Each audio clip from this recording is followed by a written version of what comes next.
Ugh. Hold on.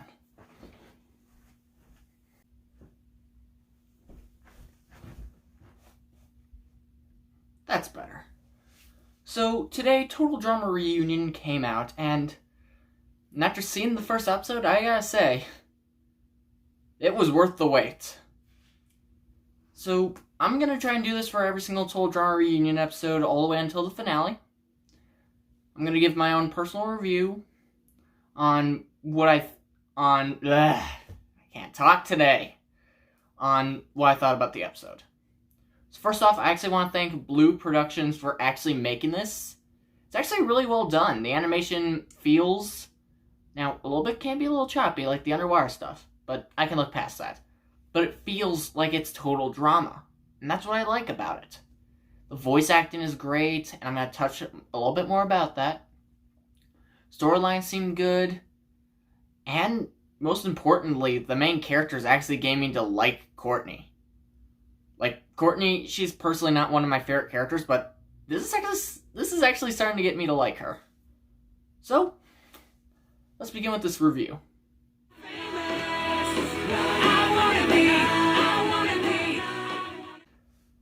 So, to kick things off, let's start off at the beginning.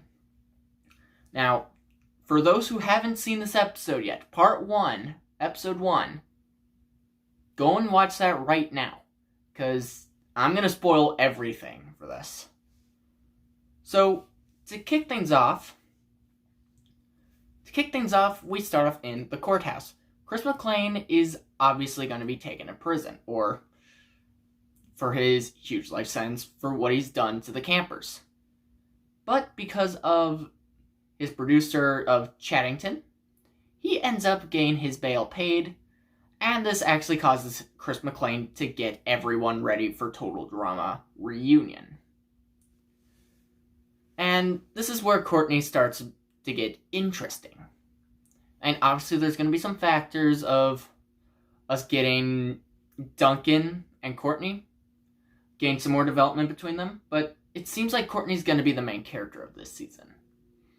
Like, every single season has a certain number of main characters. The first three have Owen, Duncan, Gwen, and Heather. Revenge of the Island through All-Stars has Mike, Zoe, Scott, and Cameron. And Revenge of the Island, of course, has Sean, Jasmine, Sugar, Sky.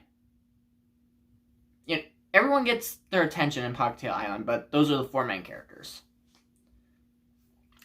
So with this, we then focus on into my favorite scene of the entire episode, Courtney's nightmare sequence, on where we actually get to see her relive her fear and her worst fear of green jelly, as she transitions back into her original look. She wakes up and it's just a nightmare. Now, this isn't the only thing we see. We actually get to see Cody get taken in as he's now grown up. He went from this little, I don't want to use the word, simp. Yeah, he went from that all the way into this honestly good-looking guy. Like, I'm not gonna lie, he's good-looking. And with this, he actually wants to try and mature. That's actually a good storyline. I don't think he's gonna win with that, but it's a good storyline. So, back to the episode itself. So, after getting pushed off a plane into Boney Island, from the trailers, I honestly suspected that they got Wallen and Aqua back, but to have it take place on Boney Island is actually kind of smart. And this is how they're going to decide upon the teams for this season. They have people with trackers, and they're going to look around the island to see who's there and who is going to be on their team. First team to the beach wins. Pretty simple challenge. Pretty good. Pretty creative. And with this, we actually get to see a lot more of the characters. We get to see Bridget, Lashana, Owen, Alejandro, Heather, Duncan, even though he comes in at the end. Gwen, Trent, the feral guy, which it's got to be Ezekiel. I'm sorry, but it has to be Ezekiel. There's no other person that's been through that type of shit. Like, we get to see the 13 castmates come in. Except for one. That being Lindsay. I heard she was confirmed for the season. So, she's probably going to come in part 2 somewhere. But I'm honestly excited for that. Lindsay's one of my favorite characters, and I honestly hope she makes it far. Another key important detail is Allie Heather. As the last time we saw them in canon, they were still together, or had just gotten back together, or had just gotten started. But with this, they've actually broken up. And that's interesting. Alejandro's apparently a movie producer now. Heather is now a talk show host, which has got to be world according to Heather. What else would it be? And I just gotta say, I love Alejandro's voice actor in this one. It sounds exactly like him. It's a mixture between his World Tour performance and his All-Star performance, and that's what I love about it. It's honestly smart that they have him sounding like that. Heather, I honestly like her voice actress too. I mean, that's how I picture Heather's voice would grow when she's older.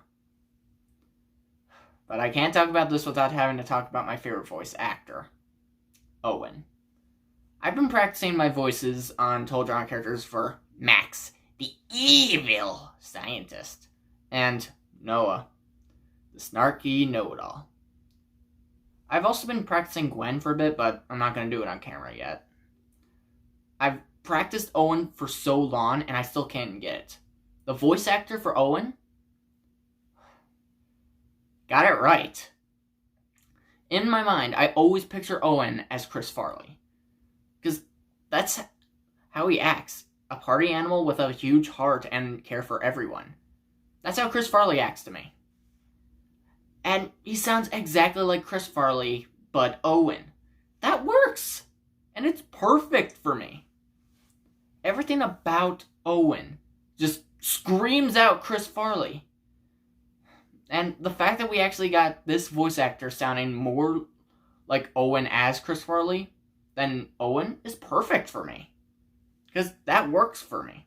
That works as Owen's character structure and works as Owen as a character. Now the episode... shit. Now, we also get a little bit more development for a character that's only been in one season. That being Eva. Eva, when I heard she was confirmed for this, I was happy. Because Eva's one of my personal favorite characters. I mean, I think that she's a pretty decent villain, and with her being in Reunion, this can actually lead to her becoming an anti-hero. As she's grown up, I think she's controlled her anger a little bit. We get to see some moments with her. I mean, not a lot of moments, but we get to see some moments with her as she protects Courtney from a huge mutant crocodile, finds a tranquilizer gun, and it looks like the pace we're going to be going in, she's going to be getting a lot more interactions with Cody. Now, I can't end off this episode without mentioning the ending. Duncan and Courtney set up the ending for the season's main character and another storyline she's going to have with her and Duncan is pretty much perfect. Because we could see them rekindle their relationship, similar to Gwen and Trent, which is pretty much going to be straightforward, as they're going to fix their relationship, and I'm happy with that. Duncan and Courtney is a different ship, though, as I think that they're going to get back together, but I honestly think that if this is a huge whole season thing and they get back together after whoever wins the season, after we get to see whoever wins the season, I honestly think that would be fine.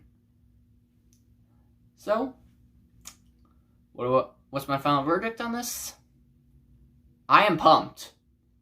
Like, I grew up around Total Drama, and even though I got into it a little late, I got to see everything that the show had to offer, and it still keeps me coming back. And for me to actually get to see someone actually do this is amazing. It's inspiring, and it lets people want to try more things and get their ideas out in the world, and that's perfect. So, Blue Productions, I want to thank you for this, because after so many years without seeing Total Drama, and so long of us waiting and being patient, you stood up, stepped up to the plate, and you delivered one of the best things I've ever seen. So, Blue, take your time with episode 2, because I'm going to wait, and I'm going to be excited. Thank you.